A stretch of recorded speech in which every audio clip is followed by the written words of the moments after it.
Негуваното и сјајно лице е израз на грижата кон самите себе. Секојдневно се сретнуваме со различни информации за она што е добро, а што не за негата на нашето лице. Па затоа јас, доктор Ивана Панговска, заедно со моите пријатели од ДЕМ, ќе ви ги откриеме тајните на бјути компонентите кои што се чест составен дел на скинкер производите и нивното дејство. Хијалуронската киселина е една од најпопуларните состојки за нега на кожата. Таа е тајната за која се крие свежата и хидрирана кожа. Хијалуронската киселина е полисахарид, вид на шеќер, кој што е составен дел од поткожното сврзно ткиво, хумектант кој се однесува како сунгер на кожата која впива водата. Го зголемува својот волумен, со што го дава неопходниот здрав и белескав изглед на кожата. Хијалуронската киселина е неопходна за одржување на хидратацијата на кожата. При појава на првите линии брчки ефикасно ги измазнува и дава моментален ефект на пополнување на истите. За локална употреба се користи во различни облици, во вид на серуми, ампули, маски, креми. Намената е за сите типови на кожа, а идеална за сувата и дехидрирана кожа.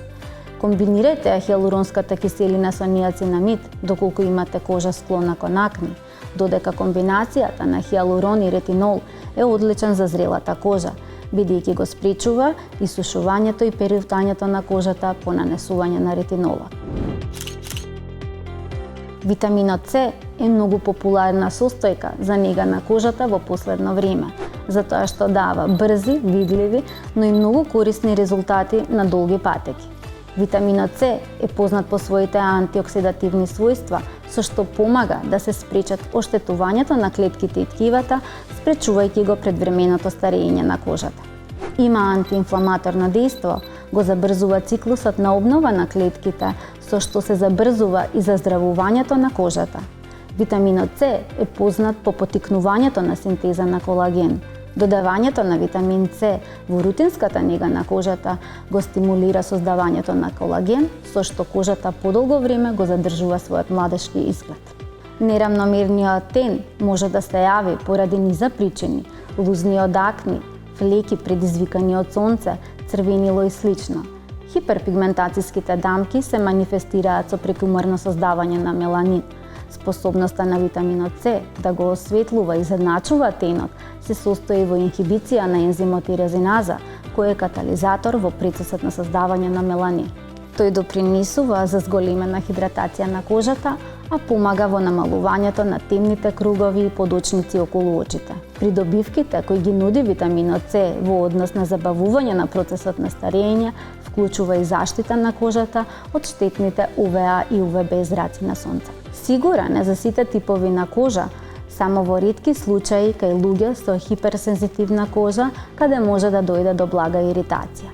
Внимавајте, витаминот С не го комбинирајте со ретинол, ниацинамид, алфа-хидроксикиселини поради можноста од иритација, а воедно ова се супстанции кои го намалуваат дејството на витаминот С. Комбинирајте го витаминот С со витамин Е, заедно се уште поефикасни, додека комбинацијата на витамин С со ферулинска киселина дава подобри резултати во осветлувањето на флеките. Колагенот е еден од најважните протеини во нашиот организам и опфаќа околу 40% од сите протеини од кои што се состои нашето тело. Со други зборови, тој е заслужен за состојбата и квалитетот на нашата кожа, но исто и на коските, мускулите, лигаментите, косата и ноктите. Кога говориме за кожата, самиот колаген го чини околу 80% од дермисот, па неговото присуство ја прави нашата кожа цврста, јака, сјајна, без знаци на старење. Со тек на времето природно опаѓа.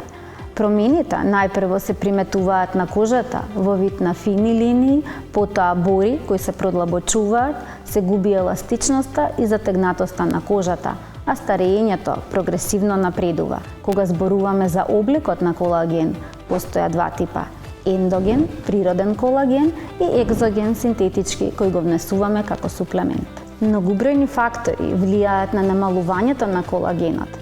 како загадениот воздух, изложеноста на штетните сончеви зраци, стресот, пушењето, неадекватната исхрана, зголемениот внес на шеќери и секако генетските предиспозиции. Последица на сето ова е старење на кожата, појава на брчки, губење на еластичност, манифестација на истенчена кожа, која не е отпорна како на надворешни, така и на внатрешни влијанија. Како да се намали губењето на колагенот? Најдобро е секојдневно штитење на кожата од штетното УВ зрачење, потоа употреба на препарати кои содржат мокни антиоксиданси во прв ред витамин С, витамин Е, хиалуронска киселина и секако најмокната антиејдж состојка ретинолот. Веќе со години колагенот се користи во козметиката. Многу козметички куќи имаат предизвик пред себе да направат препарати за нега на кожата со колаген. Бидејќи молекулата на овој протеин е голема и со нанесување на кремите и серумите не е возможно да се внесе во кожата, така што таа останува на незината површина. Состојките кои што треба да ги барате на етикетите на козметичките производи се хидролизиран колаген или пептиди на колаген, чии молекули се доволно мали за да влезат во кожата точно онаму каде што треба. Маслото од дива роза се добива од семките на плодовите на дивата роза.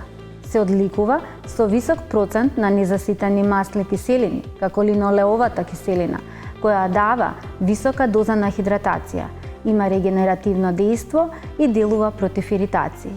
Покрај ова, маслото од дива роза содржи и ликопин, состојка која делува против слободните радикали, содржи витамин С со антиоксидацијско дејство, витамин А кој го поддржува собственото производство на колаген и витамин Е со антиинфламаторно смирувачко дејство. Маслото од дива роза предоминантно е наменето за сува и дехидрирана кожа, но одлично е за нега на масна кожа и кожа склона кон акни. Ова масло го намалува лачењето на себум, ги намалува порите, така што го редуцира создавањето на метисерии и акни. Поради антибактериското делување, ги спречува воспалителните процеси, што дополнително помага во третманот против акни. Маслото од дива роза има и разладувачки ефект на кожата, помагајќи го олеснувањето на тегобите при сончевите изгореници, како и во нега на чувствителната кожа склона на црвенило. Дериватот на витамин А, ретинол, е еден од најпотентните козметски состојки, која има титулата на единствена бјути компонента, која би требало сите жени да ја вклучат во рутинската нега на кожата на лицата. Помага во кожа со различни недостатоци, од бори, проширени пори, метисери, акни до хиперпигментацијски дамки. Таа е единствената компонента која успешно може да санира цел спектар на дерматолошки проблеми. Возрастна граница за примена на ретинолот не постои. Го користат тинејџери со проблематична акнеична кожа до возрастната генерација како антиејдж препарат во смисла на регенерација на кожата. Дериватот на витамин А делува ексфолиативно, предизвикува лупење на површинските епидермални клетки, а во длабинските слоеви ја поттикнува синтезата на колаген и еластични влакна, што допринесува за отстранување на фините линии и бори, пречувајќи создавање, а воедно и третирање на веќе постоечките акни, како и редуцирање на хиперпигментацијските дамки преку намалена продукција на меланин. Ретинолот треба да се користи во склоп на вечерната рутинска нега на кожата, комбинирајќи го заедно со хиалуронска киселина, екстракт од зелен чај, но никако истовремено со витамин С поради можноста од силна иритација. Оваа антиејджинг молекула треба редовно да се применува во кожата минимум 6 недели за првите воочливи резултати, додека оптимален ефект се постигнува за 3 до 4, а понекогаш и 6 месеци редовна употреба. Меѓу другото, треба да се напомене дека трудниците и доилките не треба да го користат поради докажаното тератогено штетно делување на витаминот А. Се надевам дека уживавте во видеото и дека информациите кои ги добивте ќе ви користат во иднина при изборот на производи за вашата скин-кеар рутина.